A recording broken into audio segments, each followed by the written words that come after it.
We are calling to order the annual meeting of the Wells County Board of Finance. I'm Ted Storr. I am the county attorney, and I will turn it over to Pam Gregory, who is the treasurer and the acting secretary of the Board of Finance by statute. Okay, so if you want to review the last year's minutes. Is there available by chance? Sure, here. Steal hers. Yeah, here you go. And there's one there. I don't know if that's working or not. But I think that was probably for Jeff. Okay, do you want to review the There last? you go. Oh, I'll make a motion to accept the minutes as presented. I'll second that motion. We'll need a roll call vote. And, okay, Mike Vanover, Yes. Blake Gerber, Yes. Jeff Stringer. Yes. All right, my report is, I've given it to you there. Our checking account at First Bank of Bern, it was earning 2.15% at the beginning of the year, and then it decreased to 1.9 at the end of the year. This was 50% of the 90-day treasury, and now, after speaking with them, they're changing it to 75% of the 90-day treasury, so that's gonna be for this year, at the beginning of the year, it's gonna be a little bit of an increase. Our First Merchants Bank account, it was earning 1.25% in January of last year, and then it decreased to 1.13%. October through the end of the year, for some reason, they changed it to 0, and they started making charges on our account, and for various reasons, we decided to close that account. So we're no longer collecting taxes or anything at that account. Everything's been moved to the First Bank of Bern. The Register of Investments shows the rates for each CD that we've invested. We have a total of $8 million invested, and the total interest earned was $353,042.16. The Federal Reserve is receiving a lot of pressure from the administration to continue to lower rates, so not sure what that's going to look like, but the CD that I just got today was 3.85%, so it's probably going to lower a little. I mean, nobody knows, I'm sure, but we have bank accounts with First Bank of Bern and F&M Bank, and our total bank interest, and that is including Trust Indiana because that is actually a savings account and not an investment account. So that's the total earnings of interest was $779,460.91, which was an increase from last year, $89,086.69. We're distributing the money to the same group of funds that we've been distributing to. Total interest from everything, bank and CDs, $1,122,503.07. And I'm gonna keep getting bids and try to get the best rate that we can. Cash and depositories ending December 31st was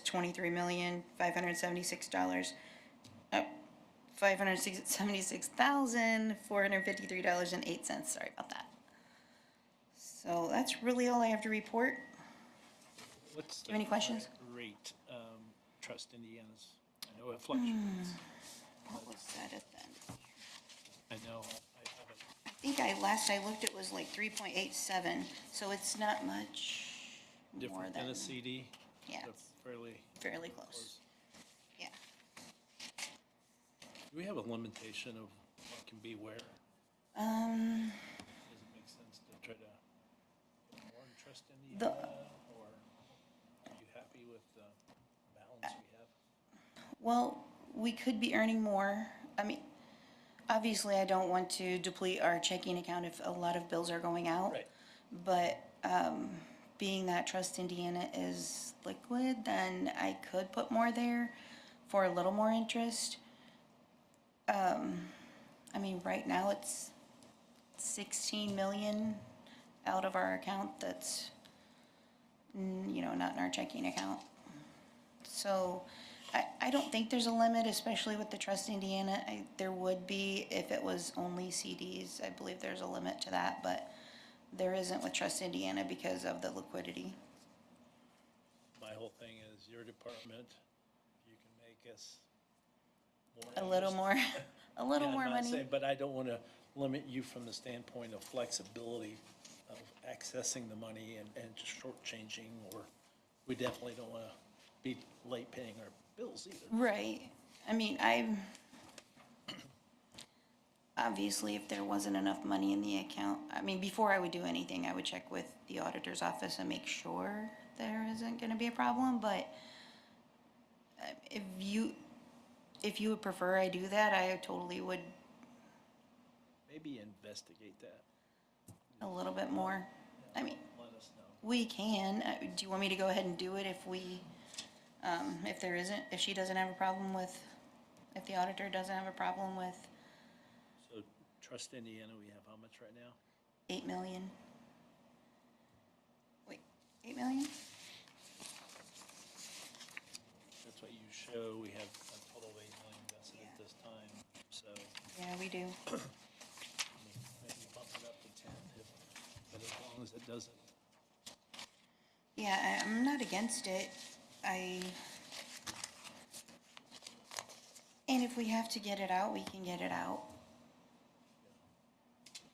Yeah, we're just gonna have to transfer back to our checking, right? Yeah, just transfer. Yeah. Okay, Make that note in your record, so. Perfect. Any other things that we can help you along the way, or any questions going forward? I think you've been doing a nice job. thanks. Just for purposes of the record, can you explain the other handouts that you provide? Okay. So we are required to have a register of investments that we report to Gateway. I've listed all of our CDs on there. I was keeping track of Trust Indiana on there, but that is not the place to keep track of that. That's just like a bank account, like the savings account, and so I reconcile that every month instead of just listing it as a CD type investment. So there's that. And then the other two are just totals of what we've received from the banks, which for 2025, I did not include Trust Indiana on the banks, but that is the total amount that we received from the bank, and then the amounts over to the right where those 7 funds are listed, that's how much each fund got for the whole year. So, and then the general fund from the banks received $316,880.08. But from Trust Indiana, the general fund got $306,328.97. So that's how that splits out. And I've talked with the auditor about whether or not we should change the funds, but we haven't really come up with any other better ideas of who should possibly get some of these monies. Well, while the statute requires an annual meeting, there's nothing that prevents subsequent meetings of the Board of Finance at any time if you find additional investment opportunities for these funds. Okay. And if you guys think you have an idea of where maybe we should place some of it, let me know. Get in touch and we'll call a special meeting. Okay. Thank you. It's nice to know that we made an extra, what was it, 9,000 in interest over last year. Right. So that was With the, nice move.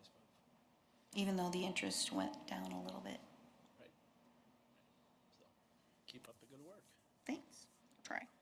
I would suggest that we need a motion to approve the report of the treasurer as part of the Wells County Board of Finance, and I would suggest that we would approve the additional documents provided as part of that report. I'll make that motion and reflect that I'll second it. Okay, Jeff seconded. Okay, so Mike Vanover, Yes. Blake Gerber, Yes. Jeff Stringer, Yes. motion carried, 3-0. There is a requirement of boards at their first meeting to have a slate of officers, president, vice president. There would be no treasurer or secretary because the treasurer fills both of those roles for the Board of Finance.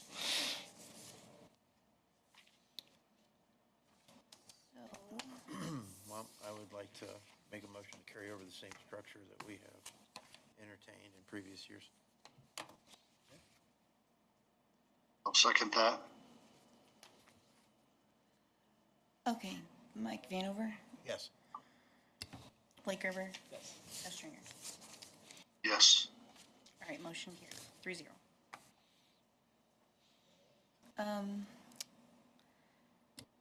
I think, are we gonna talk about next year's meeting date, or?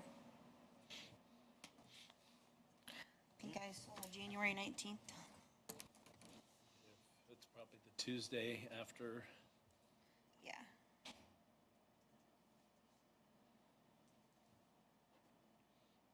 January the 19th. It is. Do you wanna try this 4:15 again? Sure.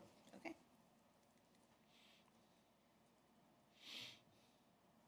Do we need a motion to conclude the meeting? Okay.